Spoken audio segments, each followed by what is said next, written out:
Love thy neighbor, unless you're not in the mood. Things Jesus never said. Not every inconvenience is an attack on your peace. I love the idea of boundaries. I've used them to stay sane, grounded, and faithful. But if I'm honest, sometimes my boundaries are just holy sounding dissociation. And yes, sometimes I really do need the space.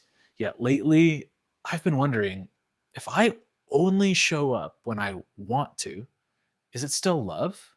Or just detachment, dressed as discernment? Maybe you've done it too, called it peace, but really it was passive withdrawal, disguising disengagement as discernment. It's easier to retreat, harder to stay present, but love costs something, and we know it. Jesus had boundaries, real ones. He withdrew to pray and he said no.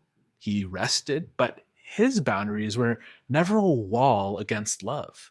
They were a rhythm for it. He stepped back to be with the Father so he could step in to serve the people because his rest wasn't about escape. It was about being renewed to re enter with compassion, and he invites us to do the same. So, where do you feel the pull to disappear? Where are you calling it wisdom when maybe it's weariness that needs healing or fear that you haven't named yet? Boundaries are a gift, but love will still ask something of you, not to earn approval, but to embody Christ. So, what would it look like this week to follow up when you'd rather fall off the grid? Not out of guilt, but out of love. If we hide self protection behind holy language, that ain't boundaries, that's flight, flavored as faith.